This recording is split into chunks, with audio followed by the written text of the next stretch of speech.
নমস্কার প্রিয় দর্শক, ক্যালকাটা ডায়ালগস থেকে মনোজ দাসের প্রীতি ও শুভেচ্ছা নিন।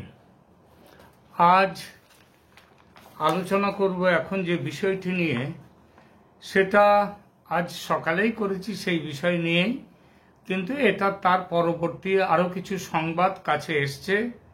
সেটা হচ্ছে যে কেন ভারত যুদ্ধবিরতিতে সায় দিল, এবং এই নিয়ে আপনাদেরকে বলছি ভারতবর্ষের মধ্যে এমনকি বিজেপির, ভারতের যে বর্তমান শাসক দল বিজেপির পক্ষের যারা আছেন, বিভিন্ন সংগঠন যেমন বিশ্ব হিন্দু পরিষদ ইত্যাদি, তারাও কিন্তু, এবং বিজেপির অভ্যন্তরেও একটা প্রচণ্ড আলোচনা চলেছে।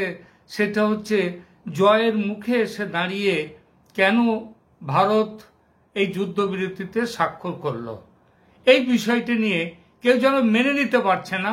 সবার বক্তব্য হচ্ছে পাকিস্তানকে উপযুক্ত শিক্ষা দিয়ে তবে এই যুদ্ধবিরতি ইত্যাদি করা উচিত ছিল, কিন্তু তার আগেই ভারত যুদ্ধবিরতি করলো।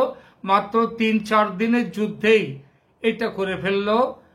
কেন ভারত এখন মানে যুদ্ধবিরতিতে সায় দিল। এবং এখানে আপনাদেরকে বলেছি যে সাধারণভাবে দেশের মানুষও এটা মানতে পারছেন না। এমনকি নরেন্দ্র মোদীর যে একটা বজ্র কঠিন একটা ইমেজ রয়েছে, সেই ইমেজেও কিন্তু এই ব্যাপারটা ধাক্কা দিয়েছে।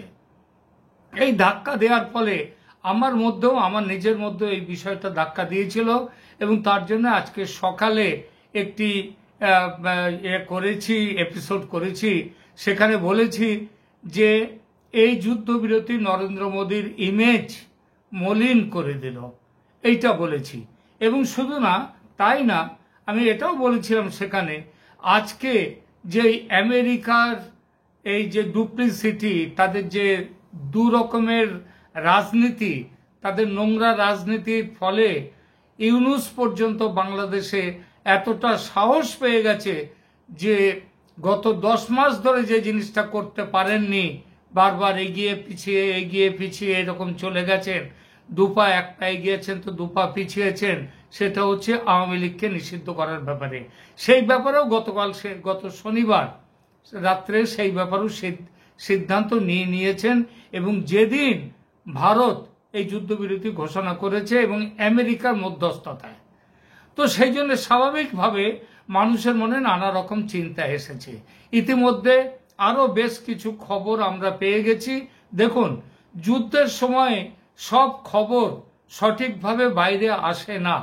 যুদ্ধের সময় যেমন সরকার কি, সেনাবাহিনী কি করছে, যারা যুদ্ধ করছে তারা কি করছে, তারা কোন লাইনে এগোচ্ছে, এটাও যেমন পরিষ্কারভাবে বলে না, সঠিকভাবে বলে না। নানা কারণ আছে সেটা বলার, কারণ যুদ্ধের সময় সব কথা সৈন্যদের মনোবল, আমাদের যে সৈন্যদল তাদের যে লাইন অফ অ্যাক্টিভিটিস, তাদের যে বিভিন্ন যে কিভাবে এগোবে তারা, এই সমস্ত কিছু নির্ভর করতে গেলে বেশি কথা তখন বলা চলে না। এবং সেটা চলে না বলে আজকে সোশ্যাল মিডিয়ার যুগে কিন্তু নানা রকম খবর বাইরে উড়ে বেড়ায়, যেগুলোকে খবর না বলে যেগুলোকে গুজব বলা যায়, যেমন দেখুন, এই যে বাংলাদেশের এই পাকিস্তানের ভেতরে ঢুকে 9টা আমাদের জঙ্গি ঘাঁটি পাকিস্তানের ভেতরে, এবং পাকিস্তান অধিকৃত কাশ্মীরের ভেতরে 9টি জঙ্গি ঘাঁটিতে আঘাত হানলো। আমাদের যে মিসাইল, ভারতের মিসাইল আঘাত হানলো এবং 9টি জঙ্গি ঘাঁটি ভেঙে গুঁড়িয়ে দিয়েছে। তারপর দিন সকালেই, মানে এটা হচ্ছে 6ই মে মধ্যরাত পার করে, আর 7ই মে পার্লামেন্টে বা পাকিস্তানের প্রধানমন্ত্রী পারভেজ শেহবাজ শরীফ তিনি ঘোষণা করলেন কি, ভারতের 5টি বিমান তারা নামিয়েছে, ভূপাতিত করেছে। তার মধ্যে নাকি 3টি রাফেল এবং 2টো অন্য বিমান, MiG-29 এবং অন্য বিমান আছে। কিন্তু কথাটা হলো, সেই রাত্রে ভারতের কোনো বিমান দিয়ে সেই ঘাঁটিতে, পাকিস্তানের অভ্যন্তরে কোনো বিমান কিন্তু সেই রাত্রে যায়নি, কোনো ভারতীয় বিমান যায়নি। ভারতের মাটি থেকে সেখান থেকে ছোঁড়া হয়েছে যে মিসাইল এবং ড্রোন, তারা গেছে। ড্রোন গেছে ড্রোন, সেই সব ড্রোন হচ্ছে বেশিরভাগই সুইসাইড ড্রোন, অর্থাৎ তারা তাদের কাজ করে বোমা ফেলে তারা সেখানটায় বোমা সমেত তারা ঝাঁপিয়ে পড়বে লোকেশনে, টার্গেটে, এবং তারা সেখানেই মারা যাবে। এই জন্যই তাদেরকে বলা হয় সুইসাইড ড্রোন। তাতে কোনো লোকজন থাকে না, কেউই থাকে না, ওগুলো আনম্যান্ড। তো সেইগুলো নিয়েও শাহবাজ শরীফ তিনি বললেন 5টি বিমান ধ্বংস হয়েছে, অথচ কোনো বিমান সে রাত্রে ওড়েনি। যেগুলো উড়েছে সেগুলো হচ্ছে ভারতের অভ্যন্তরে তারা সেখানে বিভিন্ন জায়গায় গিয়ে সেখান থেকে মিসাইল তারা ছুড়েছে। এই হচ্ছে ব্যাপার।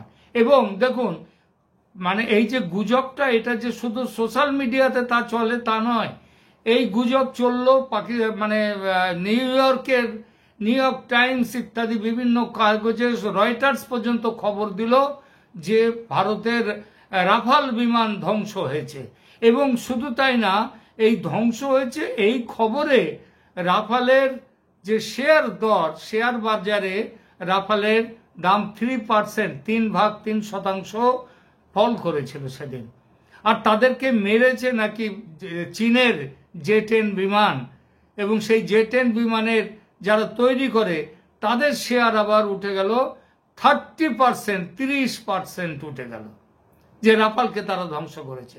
পরবর্তী সময় জানা গেল, এবং এখন পরিষ্কারভাবে জানা গেছে যে এই খবরটি ছিল পুরোটাই গুজব।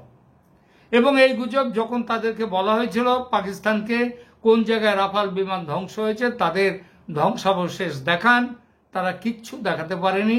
তখন তারা বলে ওটা ভারতে গিয়ে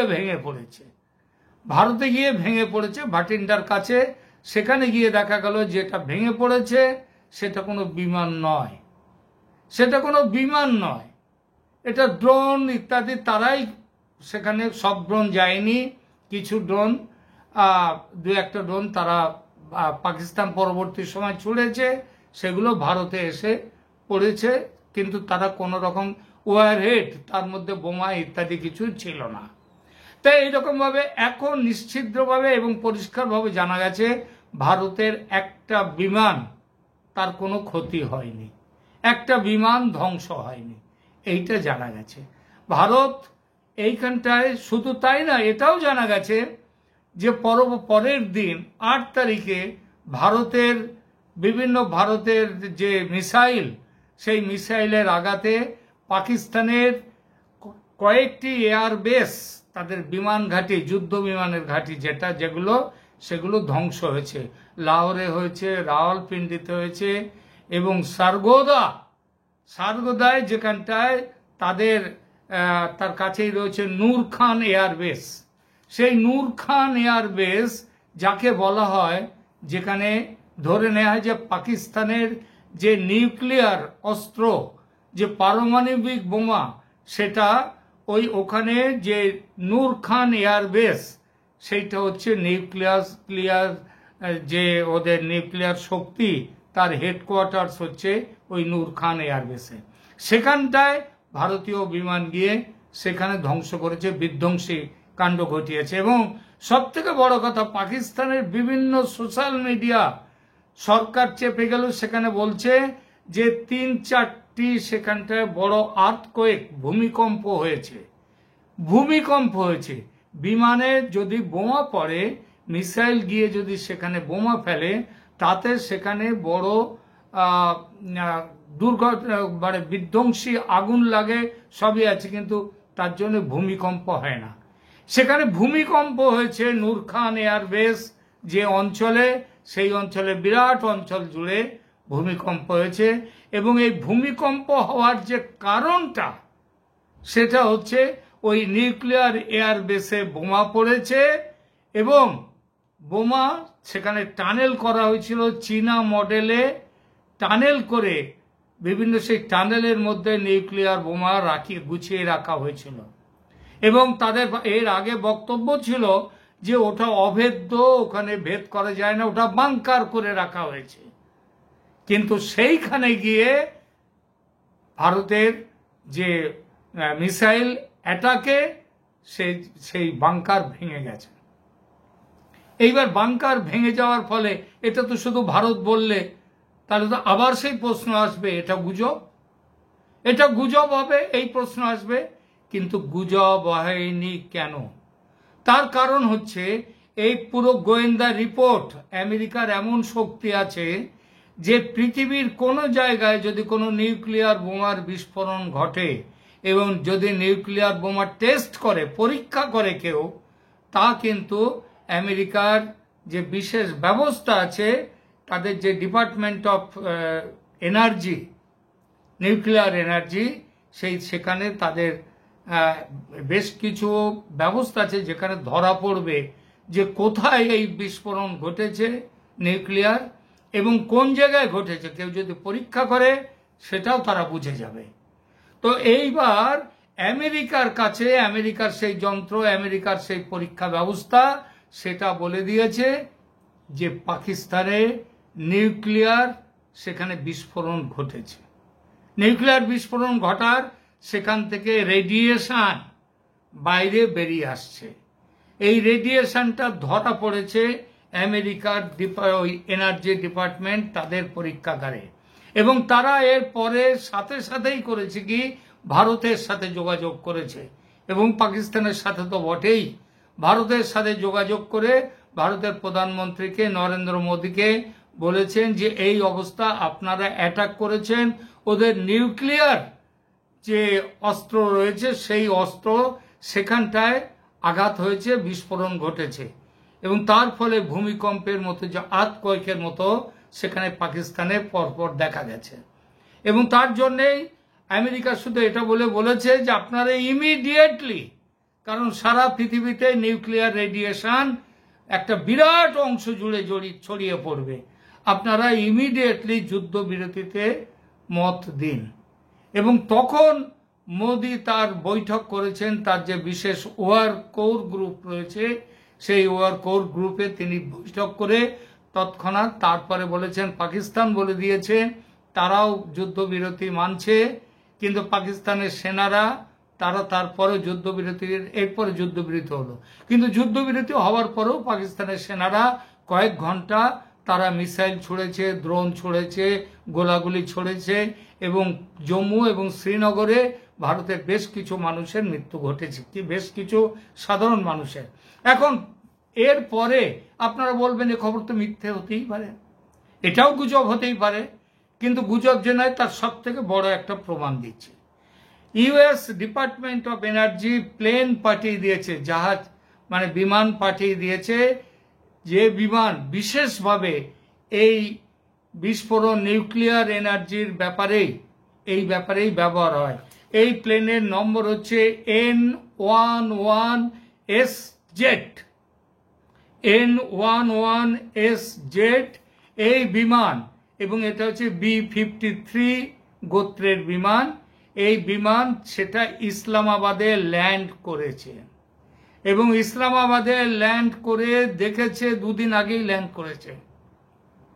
ল্যান্ড করে দেখেছে যে নিউক্লিয়ার রেডিয়েশন বিপুলভাবে ছড়িয়ে পড়েছে পাকিস্তানে, এবং এই জন্যেই শেষ পর্যন্ত পাকিস্তানকে ভারত বাধ্য হয়েছে যুদ্ধবিরতিতে সায় দিতে। এতক্ষণে বোঝা গেল ভারতের যুদ্ধবিরতিতে সায় দেওয়ার কারণটা। ভারত তার কোনো রাফাল যায়নি, কোনো বিমান তাদের ক্ষতি হয়নি, এবং ভারতের সেনা পরিষ্কার বলেছে আমরা ইন্টারন্যাশনাল বর্ডারের এপারে থেকেই, ভারতের পারে থেকেই যাবতীয় তারা সেখানে আক্রমণ যা করেছে পাকিস্তানে, এখানে থেকেই মিসাইল এবং ড্রোন দিয়ে। এই হচ্ছে ঘটনা। এরপরে আমরা আসব এই ঘটনায়, এই যুদ্ধবিরতিতে ভারতের প্রতিক্রিয়া বললাম, আর বাংলাদেশের প্রতিক্রিয়া নিয়েও দুটো কথা এরপরে বলবো। বাংলাদেশে আজকে আমার সকালে আমি আমার এটা দিয়েছি, এপিসোডটা, যে প্রতিবেদনটা দিয়েছি, সেই প্রতিবেদনেও প্রচুর কমেন্ট করেছেন বাংলাদেশ থেকে, বাংলাদেশের মানুষ। তারা বলেছেন ভারত ভয় পেয়ে পিছিয়ে এসেছে যুদ্ধক্ষেত্র থেকে, ভারত পাকিস্তানের কাছে নাস্তানাবুদ হয়ে গেছে এই যুদ্ধে নেমে। অর্থাৎ এই যে ভারত যুদ্ধবিরতি মেনে নিয়েছে সেটা কিসের জন্যে? সেটা ভয় পেয়ে ভারতের বিরাট ক্ষতি হয়ে যাচ্ছে, এই ক্ষতির পরিপ্রেক্ষিতে ভারত এইটা করেছে। আমি ঘটনার কথা তো বললাম যে ভারত এই যুদ্ধে পাকিস্তানকে কিভাবে নাস্তানাবুদ করেছে সে কথাটা তো বললাম, এবং কিভাবে বিভিন্ন গুজব, ওই যে 5টা বিমান ভেঙে ফেলেছে পাকিস্তান ভারতের, এইটা যেদিন 7 তারিখ সকালে আমাকে বাংলাদেশ থেকে আমার যে বন্ধুরা আছেন তাদের অনেকেই আমাকে ফোন করেছেন, ফোন করে আমাকে জানিয়েছেন যে দাদা ভারতের 5টা বিমান পাকিস্তান ভেঙে ফেলেছে, আমাদের এখানে তো এই নিয়ে বিরাট উত্তেজনা, সবাই সোশ্যাল মিডিয়া কাঁপিয়ে দিচ্ছে যে পাকিস্তান ভারতকে শেষ করে দিয়েছে ইত্যাদি ইত্যাদি বলে। তো সুতরাং সেই ধারা কিন্তু সমানে চলছে বাংলাদেশের একটা শ্রেণীর মানুষের মধ্যে। আমি একটা শ্রেণীর মানুষ কেন বললাম? বাংলাদেশের মানুষের এখন দুটো শ্রেণী। একটা শ্রেণী হচ্ছে যারা মানে একেবারে স্পষ্টভাবে বলতে গেলে যারা আওয়ামী লীগের সপক্ষীয়, তাদের মধ্যে ভারত বিরোধিতা নেই, কিংবা থাকলেও কিছু কিছু ব্যাপারে যদি থাকেও সেটা অত্যন্ত কম, নগণ্য।